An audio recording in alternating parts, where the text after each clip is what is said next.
bikinlah senario yang benar, ya. Jangan mudah dibaca sama Nyai gitu loh.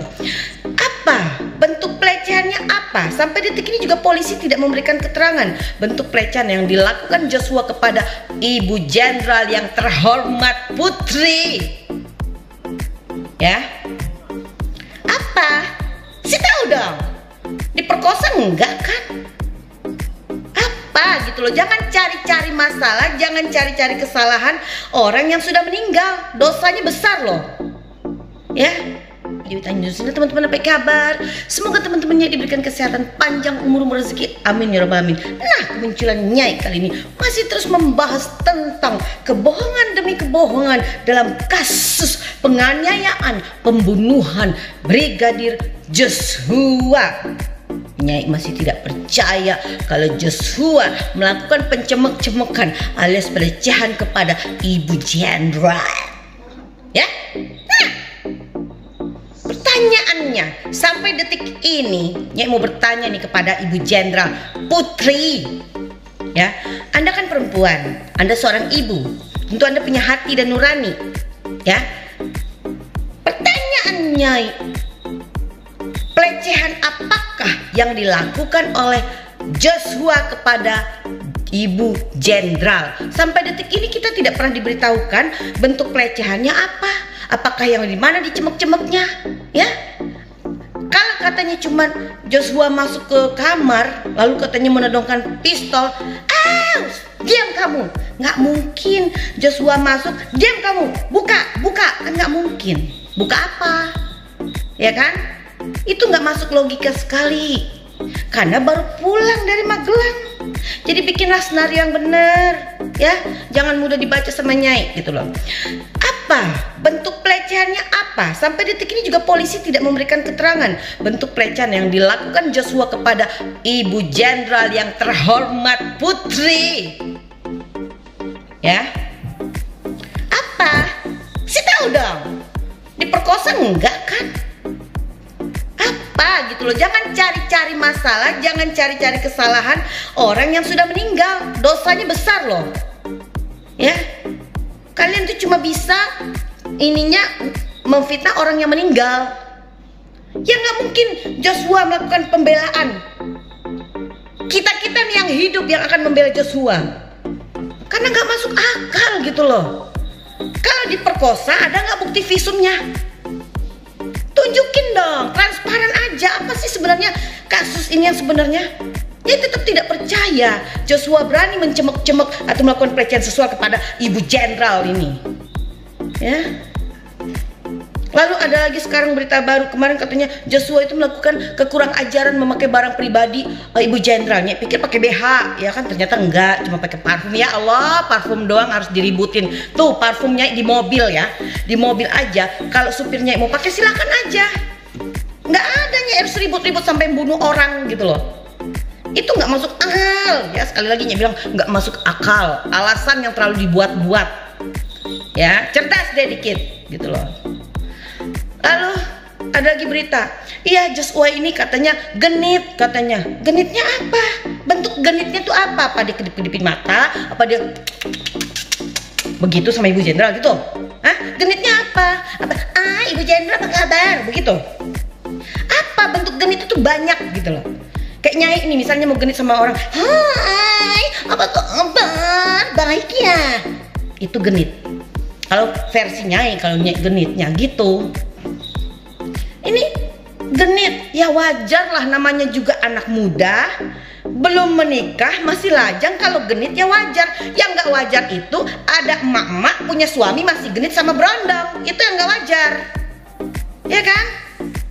Ya wajar kalau Joshua masih ngeliatin cewek-cewek cantik, masih suka liatin sesuatu yang indah, karena dia masih anak muda. Jadi sesuatu yang hal yang tidak tuh dibangun semua opini-opini yang nggak jelas gitu loh. Untuk Nyai itu kalau ketidakbenaran itu ada di leher Nyai, nah pasti batuk-batuknya itu tanda ini kasus tidak benar gitu loh. Dan Nyai ingin menerawang kesaktian berada apalagi ya kira-kira kayaknya Baradae ini akan membuat beberapa jenderal dimutasi atau dinonaktifkan atau dicopot. Siapakah jenderal-jenderal selanjutnya yang akan dicopot, dinonaktifkan atas kasus ini apabila kasus ini tidak selesai dengan transparan? Ya, ini jelas kasus ini drama Korea amatiran banget gitu loh ya. Hanya karena dilecehin, orang dianiaya, dibunuh, tuh dibilang ya Joshua-nya nodongin pistol ke ininya, fotonya Sambo. Kan cuma menodongin pistol ke si Ferdi Sambo, ke fotonya aja, bukan ke Ferdi Sambo. Itu bukan bentuk pengancaman. Ini pengacaranya belajar di mana sih nih? Kalau pengancaman itu kalau sudah ada diginikan nih pistol di kepalanya Ferdi Sambo, itu baru salah. Kalau cuma baru di fotonya itu mah nggak salah, bos. Ya, gemesnya ini. Jadi mentang-mentang orang yang sudah meninggal kalian fitnah terus, tapi nggak apa-apa. Gak apa-apa, silahkan kalian puas-puaskanlah memfitnah.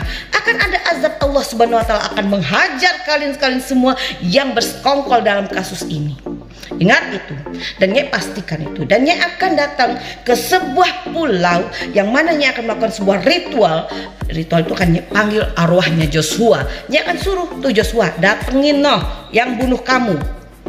Ya, tiap malam takut-takut untuk mereka. Kapan tuh tongkrongin mereka.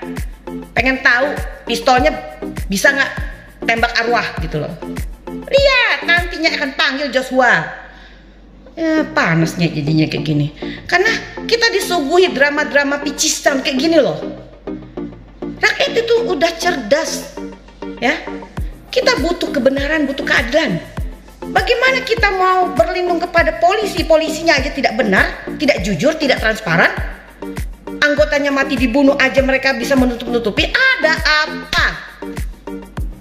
Tapi Nyai memaklumi lah, mungkin Kapolri galau karena ternyata Ferdi Sambo ini dekat dengan Bapak Kapolri. Makanya dia begitu dinonaktifkan dari Kadif Propam langsung dikasih jabatan baru. Ya oke lah, nggak itu haknya Bapak Kapolri. Tapi Presiden juga punya hak untuk mencopot Kapolri kan. Kalau kasus ini tidak selesai, Nyai yakinkan kebenaran di atas kebenaran akan terkuak. Allah Subhanahu wa Ta'ala akan menunjukkan kekuatannya, kekuasaannya di hadapan manusia-manusia sombong. Kalian hanya manusia-manusia biasa. Suatu hari nanti kalian akan mati, akan mempertanggungjawabkan segala perbuatan kalian. Sadarlah, taubatlah kalian. Kalian yang bersekongkol satu persatu akan kena azab Allah Subhanahu wa Ta'ala. Nyai pastikan itu.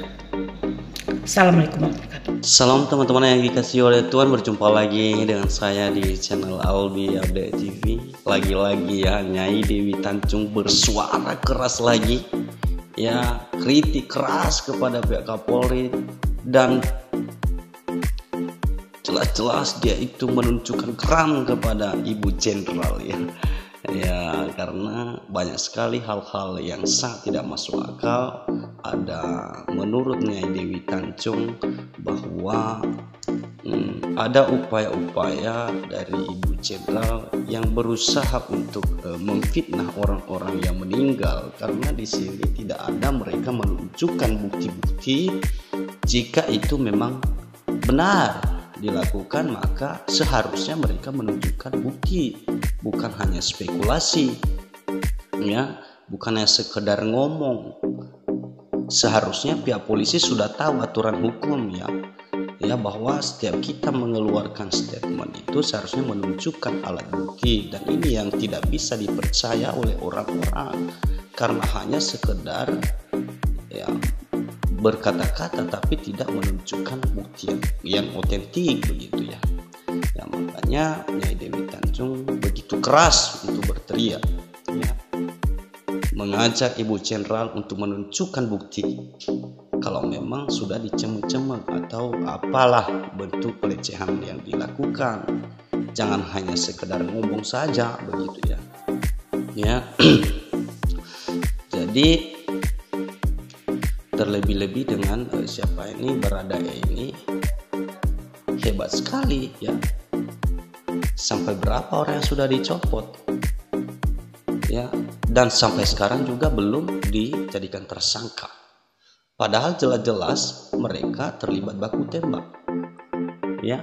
Jadi yang juga memang menjadi pertanyaan, kenapa sampai sekarang HP Ibu Jenderal dan juga Verdi Sambo belum juga disita itu, ya, untuk dijadikan alat bukti atau untuk dijadikan untuk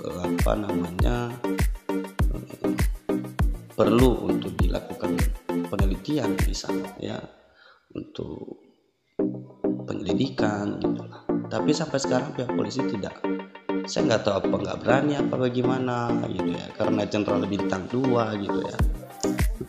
Ya.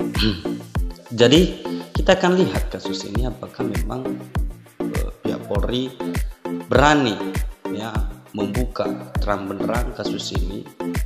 Ya, kita percaya bahwa Tuhan akan bekerja. Kalau hanya mereka ini saja, saya rasa ini tidak bisa dipercaya. Kenapa? Karena ya bagaimana mungkin polisi bisa sidik polisi, bisa lidik polisi. Ya bagaimanapun juga mereka itu ya keluarga mereka juga lah. Ya, tapi ya, kita lihat kalau memang mereka bisa memberikan kepercayaan kepada masyarakat. Sampai sekarang, ya kalau saya secara pribadi, ya udah banyak lah berkurang ya kepercayaan saya kepada pihak kepolisian. Bahkan sampai sekarang ini kalau saya lihat atau saya ukur dengan persen, paling 5% lah kepercayaan saya kepada pihak kepolisian. Jadi ya semoga pihak kepolisian ini bisa menjaga marwah kepolisian, institusi itu sendiri. Mereka harus menunjukkan kasus ini terang benderang supaya masyarakat bisa percaya kepada polisi ini. Kalau tidak, ya untuk apa polisi itu ada kalau tidak bisa mereka menunjukkan integritasnya gitu loh. Ya bagus TNI aja kalau nggak bisa Polri, nggak ada gunanya kalau memang mereka itu ya bukan mengayomi ya, tapi malah mencederai ya nama baik institusi itu sendiri. Maka ya kita akan dorong ya pihak kepolisian supaya mereka akan jujur ya dan transparan dalam kasus Brigadir J ini. Baik, terima kasih sudah menonton video kami. Sampai jumpa kembali.